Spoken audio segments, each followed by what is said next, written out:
Aram ñun ñëpp war nañ ko remarquer que les piétons sont lésés sur tous les plans bu ñu ko jëlee ci wàllu trottoir amul Sénégal bu ñu ko jëlee ci wàllu passerelle amul Sénégal. Et souvent on jette l'opprobre sur eux ne piétons yi dañu indisciplinés dañuy traverser autoroute wala dañuy traverser les grandes voies de circulation alors que amuñu alternative parce que quand tu demandes à une personne de passer sur le trottoir il faut que mu am trottoir wala nga ne nit ki nekk ci passerelle il faut que mu am passerelle donc pour wax ci cadre passerelle yooyu tey dama jël Yoff aéroport bu njëkk ba Diamniadio ça fait presque 38 kilomètres 9 passerelles moo fa am si 9 passerelles yi am na ci 4 yoo xam ne ils ne sont pas opérationnels baaxuñu am na ci wax ne moom bi ma ci yéegee mooy bi nekk Thiaroye cinéma bi ma ci yéegee yeggaliwu ma dama delluwaat parce que déjà gars yi duñ ko jël mais man bi ma yéegee dama gis ne bi may dox plaque yi boulon yi ko jàppoon dindi nañ ko donc mi ngi tremblé je vois non non c'est dañ ñoom dañ jàpp ne nit ñi war nañ ko mën a utiliser moo tax ñun dañ koy boycotté di jéggi tali boo xam ne c'est bu jàmm gën tamit doxul bu jàmm gën bi aussi dañ ko fermer parce que bon dafa amoon benn convoi hors gabarit bu jógee woon port waroon dem Diamniadio xajul woon ñu wàcce pont bi ils ne l'ont pas remis wala boog façon bi ñu ko defaraate baaxul mu nekk loo xamante ne autorités yi war nañ ci am na ñuy jaar ci suuf passerelle yi baax yi nag am na effectivement mais passerelle yi baaxul yi moom moo tax may wax te yu baax te du ma ci wax parce que la dernière fois fii laa fi toog wax fii ci TER beeg BRT bi responsabilité bu am tamit ci jaar ci passerelle waaw non loolu moom dinañ ci ñëw loolu piétons yi moom dinañ ñëw si seeni responsabilité mais tey dañu bëgg wax ci li nga xamante ne ñoom loolu lañ leen war a defal pour ñu mën a wàccoog seeni responsabilité parce que pour ñu mën a wax ne wàccoog nañu seen responsabilité il faut que infrastructure yëpp toog nekk à l'aise ba pare donc ñu gis ne sur un tronçon de 38 kilomètres mu am 9 passerelles am ci 4 yoo xam ne c'est inopérationnel ba pare c'est des voies yoo xam ne minimum 2 fois 2 voies wala minimum 3 fois 3 voies pour nga jéggi ko c'est quelque chose d'extrêmement dangereux oto yi dañuy daw ba 130 kilomètres heure du sax autoroute mais on roule jusqu'à ces vitesses là mu nekk lu dangereux loo xamante ne autorités yi war nañ ci bàyyi xel parce que passerelle yoon la mu am tous les 500 mètres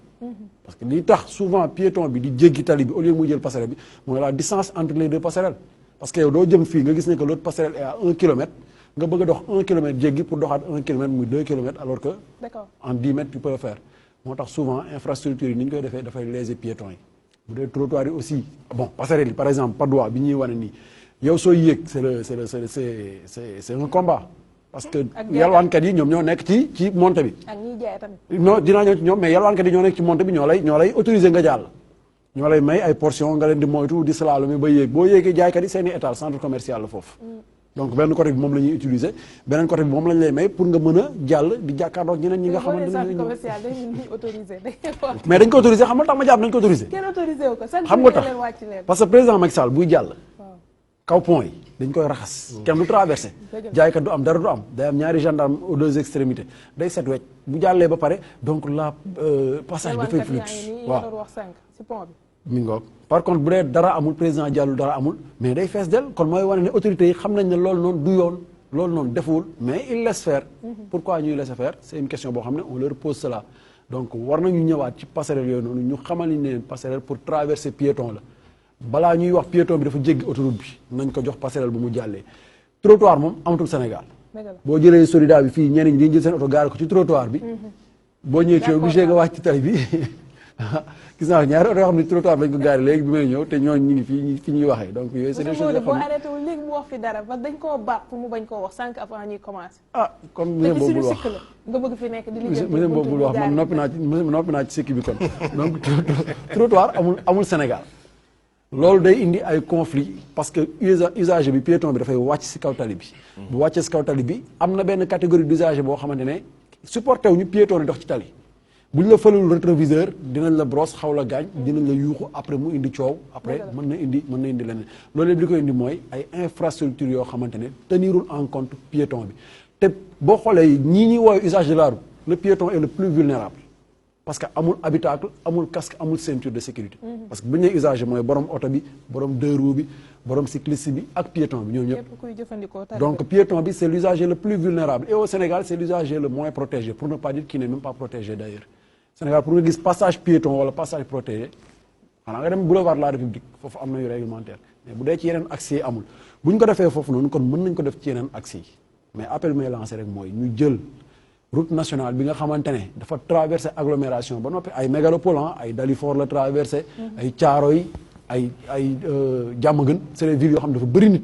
donc pour nit ñi mën a jéggi il faut ñu defal leen ay passerelles xoolal Kër Mbaye Fall li fay am gendarme bi mooy organiser traversée bi gendarme bi mooy ils sont téye obligés, gars yi hein, ah bu oui ko deful nit ñi parce que traversé benn pont la ni amoon mu neexee. pont boobu ce n'est plus opérationnel dañ ko wàcce comme yeneen pont yi Dëgg la. léegi gendarme bi il est obligé di arrêter oto yi ay oto yoo xam ne dañuy def ba à 90 km/h mën a indi carambolage pour mën a jéggiloo nit ñi te danger bi si nekk mooy mën nga arrêter oto bi si kanam mu taxaw nit ñi commencé jéggi ki ci ginnaaw bu ñëwee bu ko mbëkkee sa kaw la jëm c'est vrai te mbëkk boobu moo gën a grave parce que daf lay mbëkk ba pare taxaw sa kaw dëgg la. parce que nekkuloon di daw donc c'est des choses yoo xamante ne ah pan sa kaw. day pan sa kaw tuur la woo mu pan seen kaw woo xam donc loolu lu ñu war a bàyyi xel ay waay bët bëree jàll abi mais li mu wax léegi loolu moo am. abi ndax yow di nga jaar ci passerelle yi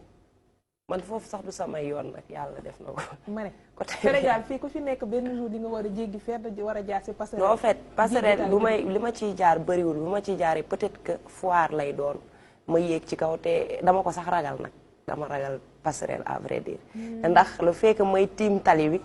daf may kiilo waaw moo tax daf may miirloo bëriwul lu ma ciy aw mais aussi du ma jéggi autoroute xalaatuma ko sax je préfère toog ndax autoroute moom boo ciy jéggi sa bakkan mu ngi ci xottu gerte foo xamante ne amul ralentir oto yi dañuy daw ak vitesse bu doy waar boo fa jéggee bu la fa oto laalee tamit même lu mënti am yow mën nañ ne xaru la ndax nee nañ la fii waroo fee aw bu fi aw te itam am na benn fee bu ci gën a doy waar fii ci marché yi da ngay gis yow jaaykat bi day lal ba lal ci kaw tali bi oto bi ci boppam des fois day am problème am fu mu jaar ndax bu jaaree ci kaw lal jàmbur lay jaar wala mu fël taabalu jàmbur nit kiy taxaw di dox fan lay dox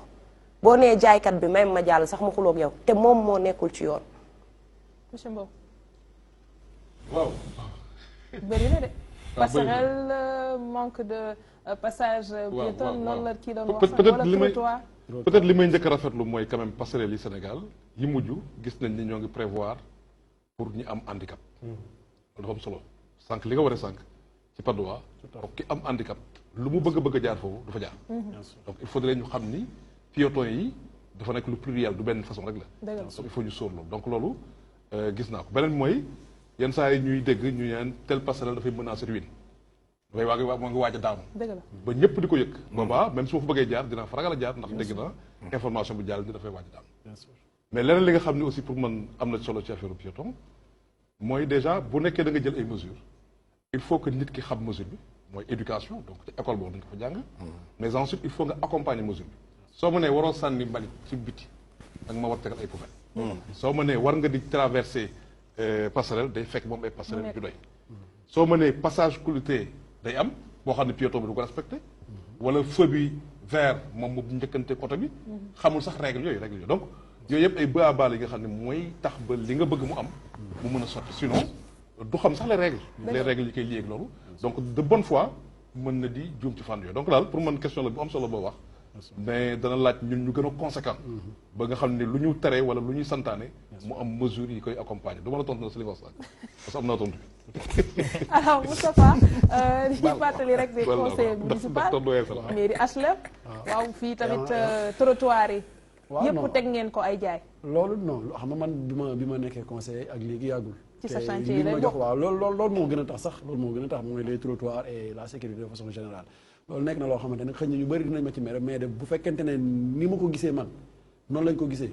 dina changer bu dee neneen lañ ko gisee nag moom gëm naa ne du ma fa yàgg parce que man moom du ma tapale très bien waaw bu fekkente ne daf may gaañ sax dinaa ko def mais vraiment il faut qu'on le fasse